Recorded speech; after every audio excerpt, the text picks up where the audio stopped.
नमो सिद्धाणं नमो आयर्याणं नमो वज्रायाणं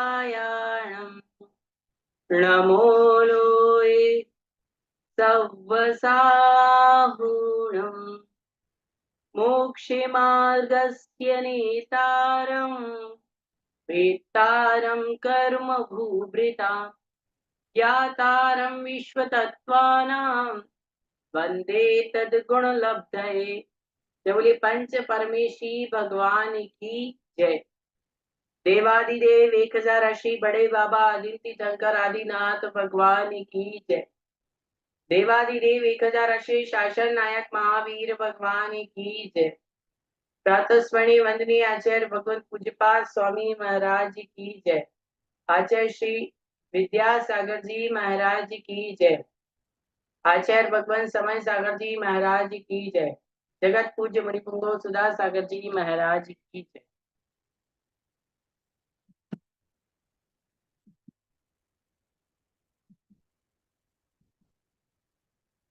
चर्चा कल हमारी चली थी चारित्र मोहिनी कर्म के आश्रय की। चारित्र मोहिनी कर्म के आश्रय के कारण क्या क्या हैं वो हमने जाने। मैं प्रश्न पूछ रहा हूँ, कोई बताएगा चारित्र मोहिनी के आश्रय के कारण क्या क्या है? चलें देखिए, हाथ खड़े करें अपने। निधि जी माइक चालू कीजिए आपका, बताइए। चारित्र मोहिनी। अरे भूल गई तो। चारित्र मोहिनी के आश्रय के कारण क्या क्या है? चारित्र मोहिनी कषाय की तीव्रता, तीव्र चारित्र, कषायों की तीव्रता से चारित्र मोहिनी कर्म का आश्रय होता है। चले ठीक। दर्शन मोहिनी कर्म के आश्रय के कारण, मंजू जी माइक चालू करें आपका।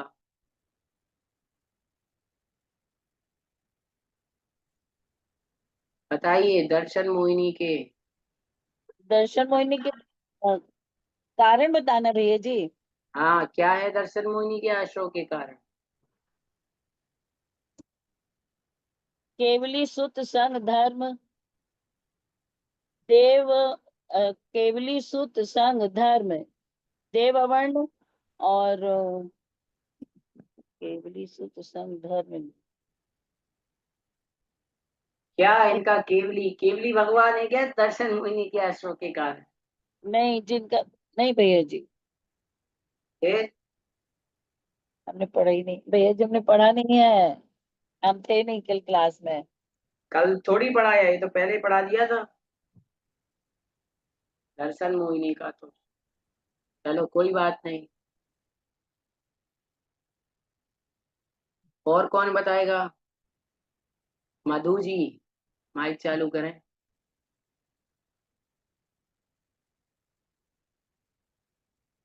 मधु जी करें माइक चालू आपका।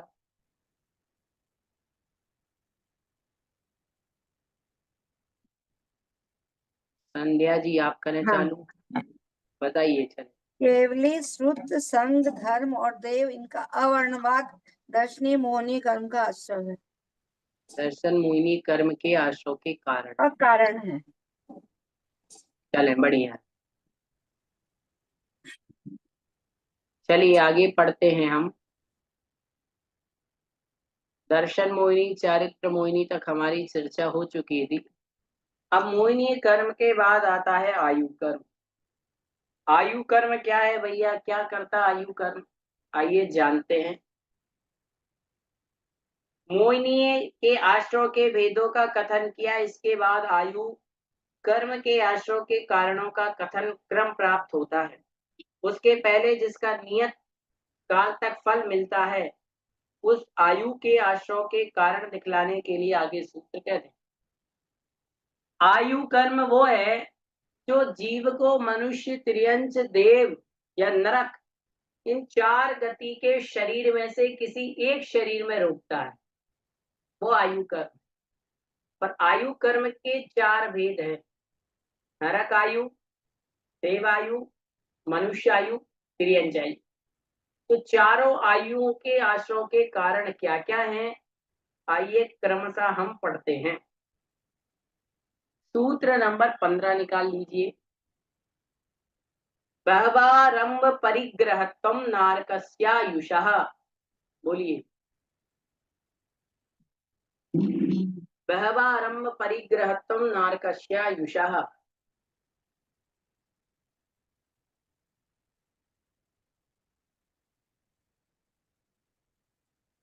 बहवारंभ परिग्रहत्वम नारकस्यायुषः, 3 बार बोली।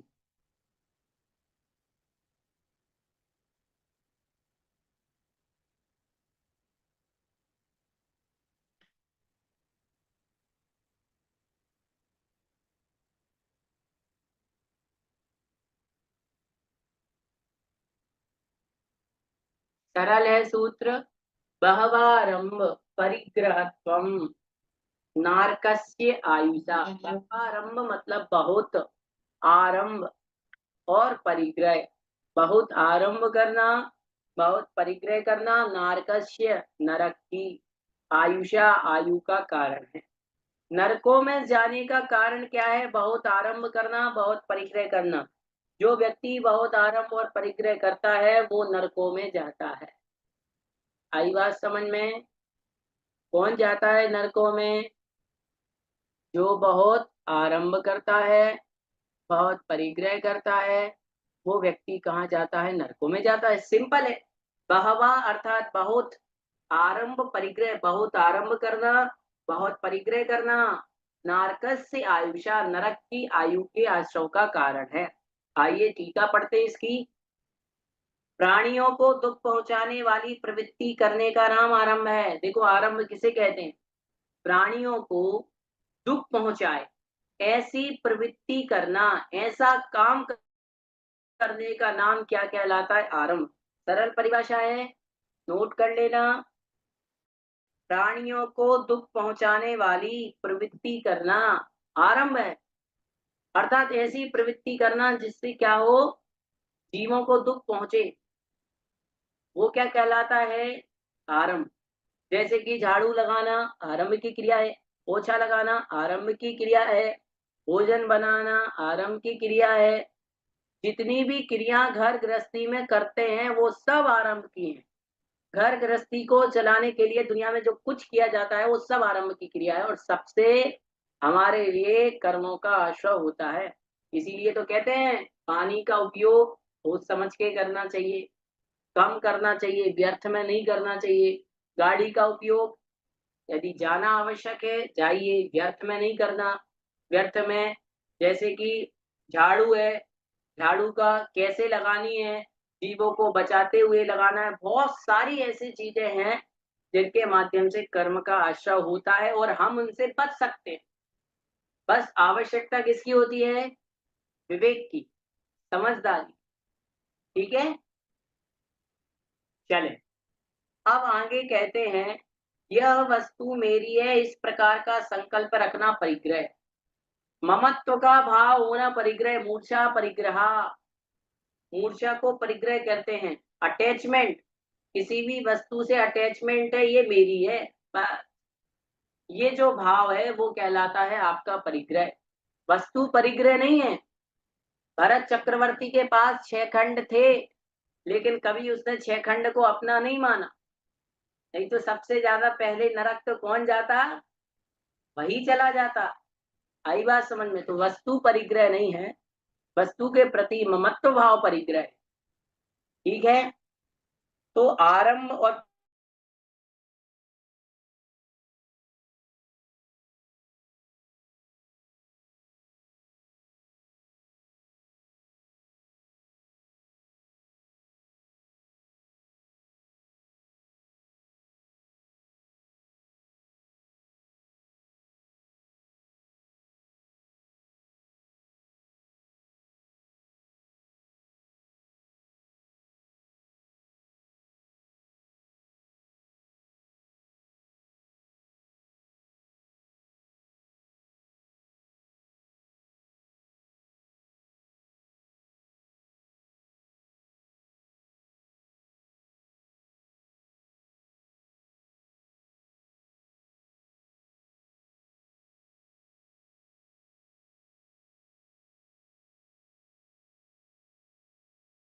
हिंसा आदि के जो कार्य हैं,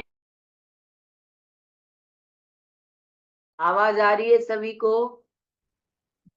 ठीक है। हिंसा आदि के जो कार्य होते हैं उनमें प्रवृत्ति करना, दूसरे का धन अपहरण करना, इंद्रियों के विषय में अत्यधिक आसक्ति रखना, है ना, मरने के समय कृष्ण लेश्या, रौद्र ध्यान इत्यादि होना, ये सब नरक आयु के आश्रव का कारण है। तो यहाँ पर मुख्य रूप से नरक आयु के आश्रव के कारण बताए गए, जिसमें बहुत आरंभ और बहुत परिग्रह, इसकी चर्चा की गई। कोई भी व्यक्ति बहुत आरंभ का भाव रखता है, बहुत परिग्रह का भाव रखता है, इसको मुख्य रूप से क्या कहा गया?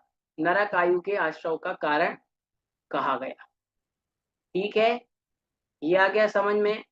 उसके बाद इन्होंने 3-4 चीजें और बताई हैं नरक आयु के आश्रव के कारण में। वो 3-4 चीजें कौन सी हैं देख लेते हैं। सबसे पहले तो इन्होंने कहा हिंसा आदि क्रूर कार्यों में निरंतर, हिंसा का जो क्रूर कार्य है उसमें निरंतर प्रवृत्ति करना, इससे भी नरक आयु का आश्रय होता है। कोई आतंकवादी है, समझ लीजिए, आतंकवादी एक ही विचार कर रहा है कि हम कहाँ हम बम रखें, कैसे इनको मारें। किसी ने बस में बम रख दिया, किसी ने कार में बम रख दिया, किसी ने स्कूल में बम रख दिया, किसी ने सैनिकों को मार दिया। ये सब क्या है?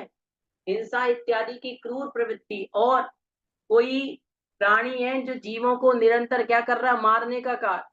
कोई बकरी को बकरे इत्यादि को काट रहा है, मुर्गी इत्यादि को प्रतिदिन, जो कसाई होता है, कसाई का काम क्या होता है? प्रतिदिन जीवों को काटना। वो कितनी ज्यादा हिंसा की प्रवृत्ति कर रहा है, विचार तो कीजिए। उसके मन में कितने क्रूर परिणाम हैं, जो जीवों को एक दिन में ना जाने कितने जीवों को मार देता है, और मार करके उसके शरीर को बेच देता है, जिसे हम कहते हैं मांस। क्या कहते हैं? मांस। यही तो है, किसी जीव को मार देना, उसके शरीर को बेच देना। और दुनिया के अज्ञानी लोग भी देखो, उसी शरीर को ग्रहण करना चाहते हैं, उसी शरीर को खाना चाहते हैं, जिस शरीर में खून, मांस, मज्जा, पीप इत्यादि भरा है। तो जो खाने वाला है, जो बेचने वाला है, जो मारने वाला है, इनके अत्यंत ही क्रूर परिणाम होते हैं। आई बात समझ में? और ऐसे अत्यंत क्रूर परिणाम वाला जीव निश्चित रूप से नरकों में ही जाता है। अरे जैनी व्यक्ति तो पानी करके पीता है। जैनी ज्यादा से ज्यादा खाएगा तो क्या खाएगा? रात में चिप्स खा लेगा, रात में काजू किशमिश खा लेगा, रात में पानी पी लेगा, है कि नहीं? और क्या करेगा? आलू खा लेगा, प्याज खा लेगा।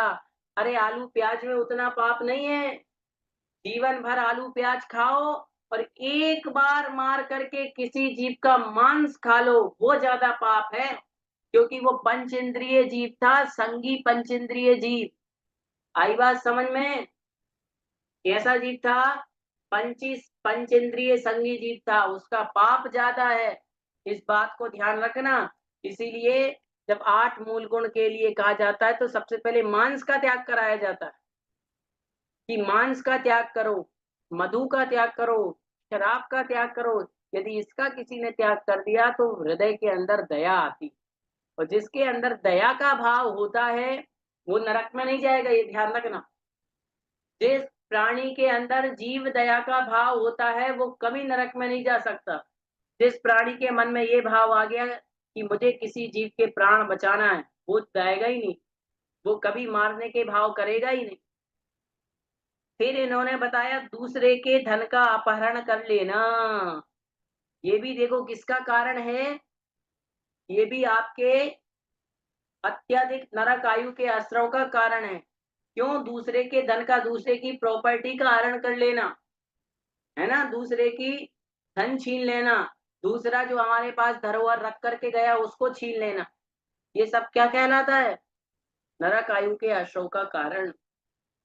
कोई व्यक्ति है, दुकान खोल रखी है और दुकान में चीज आई 5 रुपए की, बेचना थी 7 में लेकिन 15 में बेच रहा है, ये भी धन का अपहरण करना है। ये ध्यान रखना, ये भी आप दूसरे कारणों से दूसरे का धन हड़प रहे हो। लेना चाहिए थे 7 रुपए, ले रहे हैं 15 रुपए, ले रहे हैं 25 रुपए, ये भी लूट मार है। पानी की बोतल आती है 5 रुपए की, बिकती है 20 रुपए की। आई बात समझ में? ऐसे अपन लोग तो पीते नहीं है, लेकिन जो पीता है उसके लिए कहते हैं। फिर इंद्रियों के विषयों में अत्यंत आसक्ति, पंच इंद्रिय के जो विषय है उसमें बहुत आसक्ति होना, पंच इंद्रिय के विषयों में अत्यधिक आसक्ति होना, उनमें लीन रहना। सुन लीजिए, ये क्या है? पंच इंद्रिय के विषयों में अत्यधिक आसक्ति रखने से भी नरक आयु के आश्रव का कारण होता है। इसलिए पंच इंद्रिय के विषयों में आसक्ति कम से कम रखना, खाने पीने की गृद्धता कम रखना, पहनने ओढ़ने की गृद्धता कम रखना, कर्ण इंद्रिय के विषयों की सेवन की गृद्धता कम रखना। यदि गृद्धता ज्यादा है तो नरक आयु के आश्रव का कारण है। एक बात और ध्यान रखना, हम आलू प्याज अभक्ष आदि सबका त्याग है। इसका मतलब ये नहीं है कि हम 100 प्रकार के व्यंजन बना करके खाएं, है ना। 10 लक्षण पर्व आने वाला है, 10 लक्षण पर्व है, अष्टमी है। अब आपके सब चीजों का त्याग है तो आपने 10 तरीके के पकवान बना लिए, ठीक बात नहीं है। अरे 10 लक्षण में तो और कम होना चाहिए, समझ रहे हो? 10 लक्षण में केवल 10 चीजें खाना बस। एक दिन में एक, एक दिन में एक मतलब 10 दिन में 10। पहले दिन आज खिचड़ी खाएंगे, दूसरे दिन दलिया खाएंगे, तीसरे दिन क्या खाओगे? तीसरे दिन चावल खा लेना। तो ऐसे करके 10 दिन में 10 चीज का नियम रखो।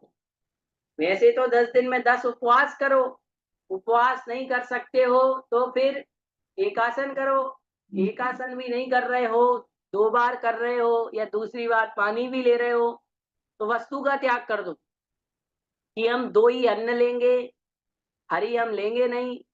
2 अन्न में आपका एक दाल आ गया, एक चावल आ गया, नियम ले लो। या फिर एक गेहूं रख लो, एक दाल रख लो, दाल में भी एक दाल।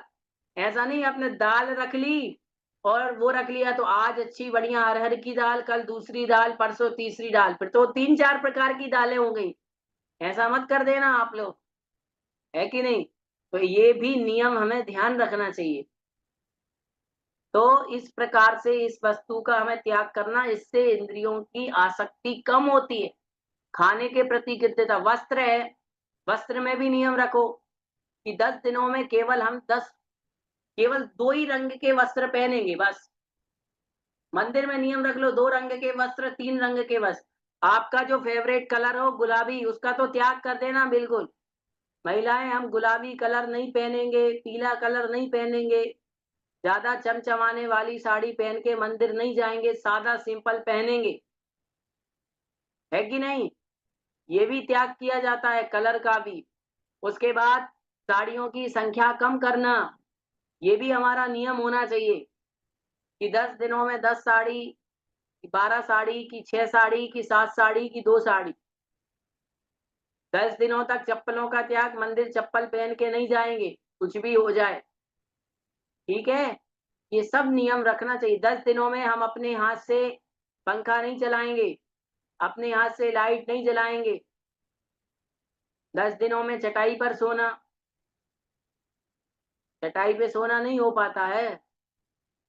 निशा जी कह रही है चटाई पे नहीं सो पाते। अरे कमर में दर्द हो तो 4 चटाई बिछा लेना, और क्या है। 10 दिनों में नहीं हो रहा तो 4 चटाई बिछा ले। अब एक बार क्या हुआ, किसी ने चटाई पे सोने का नियम ले लिया, उसने डबल बेड के ऊपर चटाई बिछा ली और सो गया, बोले मैं तो चटाई पे सो रहा हूँ। ऐसा नहीं होता है। चटाई पे सोने का मतलब होता है चटाई पर ही अकेले सोना। जमीन में सोना ये भी नियम होता है।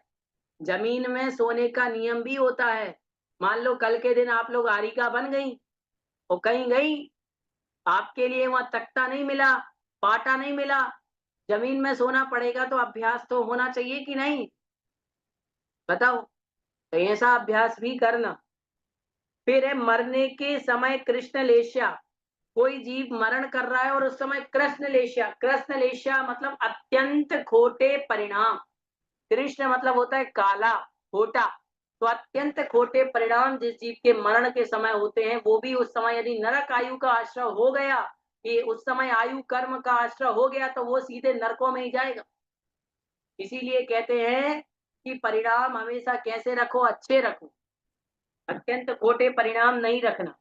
रौद्र ध्यान का होना, अंतिम का रौद्र ध्यान का होना, ये भी नरक आयु के आश्रय का कारण है। रौद्र ध्यान 4 प्रकार का, हिंसानंदी, मिषानंदी, चौर्यानंदी, परिग्रहानंदी। हिंसा में आनंद मनाना। कोई जीव हिंसा कर रहा है और उसमें आनंद मना रहा। देखो अभी बताया था मैंने, एक तो आप मांस भी खा रहे हो और ऊपर से खुशी भी मना रहे हो, ये हिंसानंदी है, नरक आयु के आश्रय का कारण है। चौर्यानंदी, चोरी कर रहे हो और खुशी मना रहे हो। वृषानंदी, आप झूठ बोल रहे हो और झूठ बोल करके खुशी मना रहे कि देखो तो मैंने उसको पागल बना दिया। ये नरक आयु के आश्रय का कारण है। फिर परिग्रहानंदी, घर में खूब परिग्रह बढ़ रहा, परिग्रह बढ़ रहा है और उसमें आनंद मना रहे हो, ये परिग्रहानंदी है। सुन लो, घर में नई गाड़ी ले ली, देखो परिग्रह बढ़ गया, मन में लालच बढ़ गया और खूब खुशी मना रहे हो, देखो हमने तो गाड़ी ले ली, हमने तो घर ले लिया, हमने तो मकान ले लिया। ये किसका कारण है? रौद्र ध्यान। और रौद्र ध्यान नरक आयु के आश्रय का कारण है। ठीक, एक बात, अब इससे बचना तो क्या करें? गाड़ी लो तो ये भावना से लो कि भगवान इस गाड़ी से मैं तीर्थ यात्रा को जाऊंगी। तो आप परिग्रह का दोष तो लग ही रहा है, लेकिन नरक आयु में नरक में जाने से बच जाओगे। सुन लो ध्यान से, इंटेंशन बदल लो। मकान लिया है तो इस मकान में मैं मुनिराज को रात रुकाऊंगी, मुनिराज की आहारचर्या कराऊंगी, ये नए घर में पाप से बच जाओगे। आ रही है बात समझ में? हमेशा अपने इंटेंशन को धर्म में लगा लो, आप पापों से बच जाओगे, कषायों से बच जाओ। तो ये तो था नरक आयु के आश्रय के कारण। अब जिसको नरक में जाना है टिकट बुक करा लेना। ये सब बता दिए कहाँ कहाँ टिकट मिलेगा। बहुत आरंभ करने से टिकट मिलेगा, बहुत परिग्रह रखने से टिकट मिलेगा, है ना? तो हिंसा आदिकार करने से टिकट मिलेगा, दूसरे का धन अपहरण करने से टिकट मिलेगा, ये सब करने से आपको टिकट मिलेगा। जो जाना चाहता है वो जा सकता है, और जिसको पता मालूम ना हो उसको आप लोग बता देना, ठीक है? अब आगे कहते हैं नरक आयु का आश्रय कहा, अब त्रियंच आयु का आश्रय कहना चाहिए, इसलिए आगे का सूत्र कहते हैं माया तेर्यग योनस्य।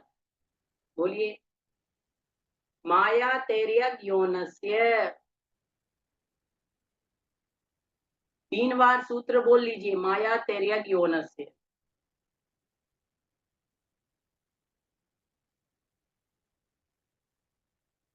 माया तेर्यग योनस्य। मायाचारी करने से त्रियंच आयु का आश्रय होता है।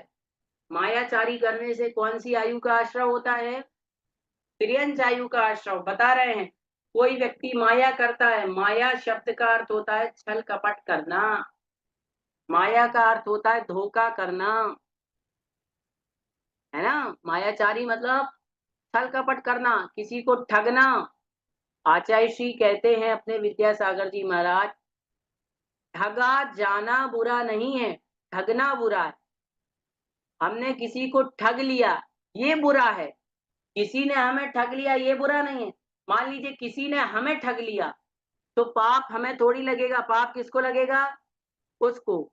इसलिए हम किसी को ठगें ये गलत बात है, हमें कोई ठग ले इसमें कोई गलत बात नहीं है। बुरा क्या है? किसी को ठगना, तो कभी किसी को ठगना नहीं, किसी के साथ छल नहीं करना, ये ध्यान रख। तो क्या कहते हैं, माया नामक चारित्र मोहिनी के उदय से जो आत्मा में कुटिल भाव उत्पन्न होता है वह माया है। देखो माया क्या है, तो कहते हैं माया नामक मतलब चारित्र मोहिनी कर्म का जब उदय होता है, क्योंकि चारित्र मोहिनी का जब उदय होता है तो तीव्र कषाय के परिणाम होते, बापी बताया था ना। चारित्र मोहिनी का उदय होगा तो आपको कल परसों की क्लास में समझा रहे थे कि तीव्र कषाय का उदय, तीव्र कषाय परिणाम चारित्र मोहिनी के आशो के कारण है। जब चारित्र मोहिनी का उदय आता है तो तीव्र माया करने का भाव होता है, छल कपट करने का भाव होता है, और उस चारित्र मोहिनी कर्म के उदय के समय जो जीव का बहुत कठोर छल करने का परिणाम होता है, छल करने का भाव होता है, कपट भाव उत्पन्न होता है, कुटिल भाव पैदा होता है, वो कहलाता है माया। मायाचारी समझ गए? कुटिल भाव का नाम माया है। कपट न कीजिए कोई, यदि कपट करोगे तो फिर कहाँ जाओगे? त्रियंचों में। इसका दूसरा नाम निकृति है, माया का दूसरा नाम निकृति है, पेपर में आएगा। निकृति का अर्थ क्या है? माया, लिख लेना, निकृति मतलब माया। इसे त्रियंचायु का आश्रव का कारण जानना, मायाचारी करना, निकृति करना त्रियंचायु के आश्रव का कारण है। इसका विस्तार से खुलासा, धर्मोपदेश में मिथ्या बातों को मिलाकर उनका प्रचार प्रसार करना। सुन लीजिए जी, बहुत बड़ी बात है। धर्म के उपदेश में मिथ्या बातों को मिला करके उनका प्रचार प्रसार करना। आज के समय में अपनी ख्याति, अपनी प्रसिद्धि, अपना नाम, बहुत सारा पैसा चंदा इकट्ठा हो जाए, उसके लिए धर्म की बातों में अपनी बातों को मिला करके दुनिया को बताना, ये क्या कहलाता है? छल कपट कहलाता है। अरे दुनिया में देव शास्त्र और गुरु से बड़ा सच्चा कोई है ही नहीं, लेकिन आज के समय में देव शास्त्र गुरु की पूजा न कर करके अन्य देवी देवताओं की पूजा करते हैं लोग। देव शास्त्र गुरु को ना मान करके अन्य देवी देवताओं को मानते हैं, और देव शास्त्र गुरु को ना मान करके अन्य देवी देवताओं को सच्चा बता देते हैं। अरे आपको ध्यान होना चाहिए, जितने भी भवनवासी व्यंतर ज्योतिषी वैमानिक हैं, ये सारे के सारे भगवान के चरणों के पूजक हैं, सेवक हैं। इनके चरणों की क्या सेवा करना? यदि सेवा करना है तो पार्श्वनाथ भगवान के चरणों की सेवा करो, सेवा करना है तो 24 तीर्थंकर के चरणों की सेवा करो, उससे फल मिलने वाला है, ये ध्यान रखना, हमेशा याद रखो। तो धर्म की बातों में अपनी बात को मिला जुला करके प्रचार प्रसार करने का नाम, ये क्या कहलाता है? माया। सील रहित जीवन बिताना, जिसके जीवन में सील नहीं होता, ये भी त्रियंचायु के आश्रयों का कारण है। ध्यान रखिए, जिसके जीवन में कोई सील नहीं है, जिसका कोई आचरण नहीं है, वो व्यक्ति भी कहाँ जाता है? त्रियंचों में। और आज के समय में सबसे अधिक यही हो रहा है, लोग अपनी बातों को धर्म की बातों में मिलाकर बता देते हैं। और दूसरी बात, सील का आचरण रह ही नहीं गया है। सील क्या कहा जाता था? सील धर्म का जो पालन व्यक्ति करता है वो व्यक्ति निश्चित रूप से नरक और त्रियंच के दुखों से बच जाता है, ये ध्यान रखना। सील से बड़ा कोई धर्म नहीं कहा, जैन धर्म में सील बहुत बड़ा धर्म कहा। सील की रक्षा के लिए सब सतियों ने कितना बलिदान दिया, बताइए, दिया कि नहीं दिया? लेकिन आज के समय में इन धर्मों को पालन करना बहुत ज्यादा कठिन होता जा रहा है। सील बहिरंग अकेले से पालन नहीं, सील का पालन हृदय से भी करना होता है। फिर अति संधान प्रियता, अति संधान प्रियता, और मरण के समय नील और कापोत लेस्या होना। मरण के समय कौन सी लेस्या होना? नील लेस्या होना, कापोत लेस्या होना, ये सब क्या कहलाता है? त्रियंचायु के आश्रयों के कारण कहलाते हैं। फिर आर्त ध्यान का होना, आर्त ध्यान का मतलब होता है किसी भी प्रकार से 4 प्रकार का अर्थ ध्यान का इष्ट वियोगज अनिष्ट संयोजक निदान और वेदना, इनके विषय में खूब खूब सोचना, ये सब क्या कहलाता है? अर्थ ध्यान।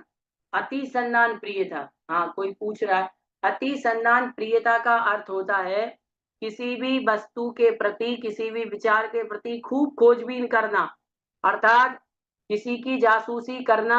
सुन लीजिए, किसी की चुगली चुट्टी करना, आपको कोई बात पता है, आपने दूसरे को बता दी, ये सब क्या कहलाता है? ये सब कहलाता है त्रियंच आयु के आश्रव के कारण। ठीक है, त्रियंच आयु के आश्रव के कारण है, किसी को कुछ नहीं बताना। दूसरी बात, किसी की भी बात ज्यादा डीप में जानने का प्रयास नहीं करना। अरे इनका क्या हो रहा है, ये किसके साथ जाते हैं, कहाँ घूमते हैं, कौन सा बिजनेस करते हैं, इनके इतना पैसा कहाँ से आ रहा है, ये सब जासूसी करना क्या कहलाता है? त्रियंच आयु के आश्रव का कारण। मरण के समय नील और कापोतलेश्या और आर्त ध्यान पूर्वक मरण। आर्त ध्यान कभी नहीं करना। इष्ट का वियोग हो जाए तो दुखी नहीं होना, अनिष्ट का संयोग हो जाए तो भी दुखी नहीं होना। आना और जाना तो दुनिया में लगा ही रहता है। निदान और आगामी भोगों की इच्छा नहीं करना। और वेदना, यदि कभी मरण हो जाए, कभी वेदना हो रही हो, पीड़ा हो रही हो, अत्यंत मरण जितनी वेदना हो रही हो, तो उसमें ज्यादा आकुल व्याकुल परिणाम नहीं रखना, समता भाव रखना, नहीं तो इसका आश्रय होगा त्रियंच आयु का। तो ये जो आश्रव के कारण बता रहा है, इसका आप एक डायग्राम बना लेना। जैसे एक तरफ लिखना नरकायु, फिर लिखना आप बहुत आरंभ, बहुत परिग्रह, पॉइंट बना करके, जैसे कल मैंने बताए थे, ऐसे पॉइंट बना करके आपको लिखना है अच्छी राइटिंग में कि नरकायु के क्या क्या हैं। तो नरकायु के 6-7 कारण बताए, त्रियंच आयु के 6-7 कारण बताए। ये केवल आपकी परीक्षा के लिए नहीं है, सुन लो, है ना, ये केवल आपकी परीक्षा के लिए नहीं है, ये जीवन के लिए है। जिसने ये समझ लिया, निश्चित रूप से समझ लेना कि उसका उद्धार हो गया। इसको समझ करके इसको फॉलो करना जीवन में, कि हमें कभी भी या तो धर्म का प्रचार कर पाए तो कर पाए, नहीं तो उसमें कोई गलत बात किसी को नहीं कहनी है, सील का पालन करना है, कभी भी किसी की ज्यादा खोजबीन चुगला चुट्टी में हमें नहीं लगना है, आर्त ध्यान से बचना, रौद्र ध्यान से बचना है, मन में सरल भाव रखना है। ठीक है, तो 2 सूत्र, अब इन 2 सूत्रों से संबंधित किसी को कुछ पूछना है तो पूछो जी, पूछना हो इन 2 सूत्र से संबंधित तो पूछ सकते हो आप। हाँ निशा जी, करे माइक चालू। भैया जी मेरे को कुछ बताना है। अभी जैसे अभी आप अपन नरकायु से पढ़े थे, अभी मेरी मम्मी की समाधि हुई है अभी 6 जुलाई को। तो उनके पास टोटल 4 गाउन और 2 साड़ी थे, बाकी सब चीज का त्याग था। अभी समय आचार्य श्री समय सागर चंद्रप्रभा सागर महाराज जी के सबके सानिध्य में उनका समाधि मरण बहुत अच्छे से हुआ। तो बहुत सरल भी थी हमारी मम्मी, मतलब हर चीज का उन्होंने 62 दिन, अनाज का भी त्याग था उनका, अनाज का भी त्याग हो गया था, जल का भी त्याग हो गया था। जब उनका मतलब आखिरी समय हम लोग सभी लोग थे, इतनी अच्छे से उनकी समाधि हुई रात के 1:30 बजे। तो मुझे लगता है कि वास्तव में ये सब चीज का उन्होंने इतने सहन शक्ति, मतलब सहन शक्ति थी उनके चेहरे में, सिकन तक नहीं थी कि उन्होंने 62 दिन तक अनाज नहीं लिया था। पूरे 62 दिन उनकी मतलब ना चेहरे से भी इतनी चमक थी। चाची ने कहा था कि तुम्हारी मम्मी भव्य जीव है, देखो उनके चेहरे से इतनी तेज थी, इतना तेज था भैया जी, मम्मी का इतना तेज था कि उनके चेहरे से लग नहीं रहा था कि वो 62 दिन से अनाज नहीं लिया है। बहुत अच्छे से उनकी समाधि हुई थी मम्मी की हमारी। बहुत अच्छी बात है। देखो आचार्य भगवंत शिवार्य महाराज ने भगवती आराधना ग्रंथ लिखा, और पूरा ग्रंथ लगभग 2100 प्लस उसमें प्राकृत की गाथाएं, पूरा वो संलेखना के ऊपर है, संलेखना समाधि के ऊपर है। पंचम काल का सबसे बड़ा कार्य है संलेखना, समाधि पूर्वक किसी जीव का मरण होना। यदि आपके प्राण चारित्र के साथ नमोकार को जपते हुए निकलते हैं तो इससे बड़ी और कोई चीज हो नहीं सकती। और गुरु के सानिध्य में होना, तो हमें भी यही भावना बनाना चाहिए कि भगवान, हम खूब स्वाध्याय, पाठ, व्रत, संयम सब कर रहे हैं, इसका फल यदि आप हमें कुछ दो तो सिर्फ और सिर्फ हमें संलेखना और समाधि मरण लेना है। बहुत अच्छी बात है। मंजू जी, माइक चालू करें आपका। भैया जी जय जय श्री। भैया जी, आज ध्यान करते हुए योग, अनिष्ट योग और निदान और वेदना है ना, चार चार है इष्ट संयोगज, जी है ना, इष्ट वियोगज और अनिष्ट संयोगज।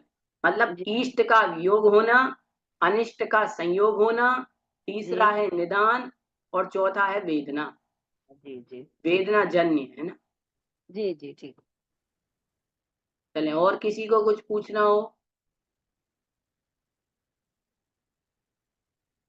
इस प्रकार से जो हमने है यहाँ पर, हमने ये चीज यहाँ पर जानी है कि नरक आयु और तिर्यंच आयु, दो आयु हैं। इन दो आयुओं के आश्रय के कारण हमने मुख्य रूप से आज की कक्षा में जाने, है ना।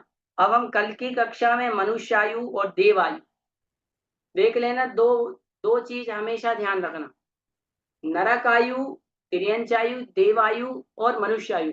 इन चार आयु में से सबसे श्रेष्ठ है मनुष्य आयु।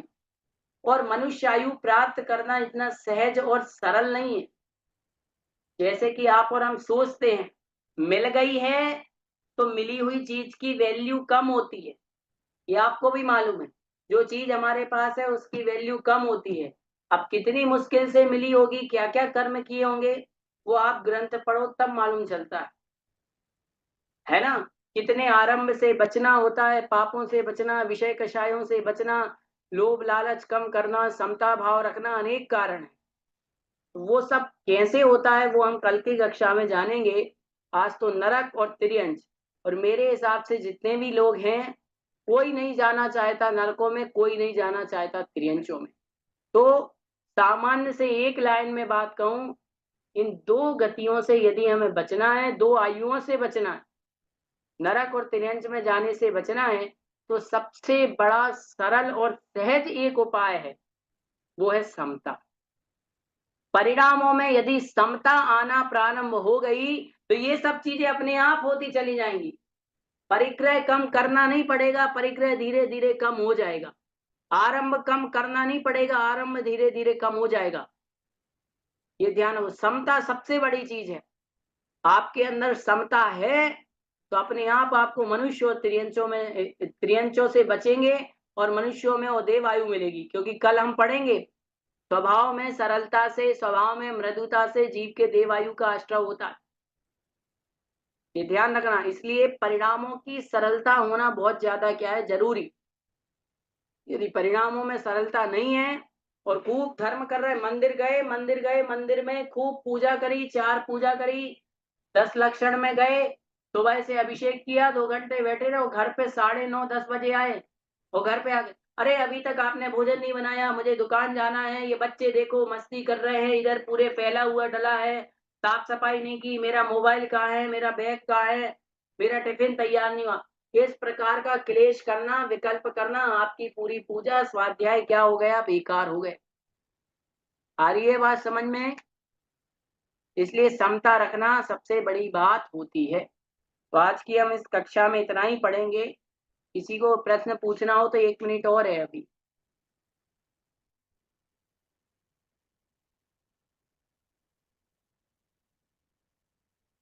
चलें, होमवर्क आप लोग करिए।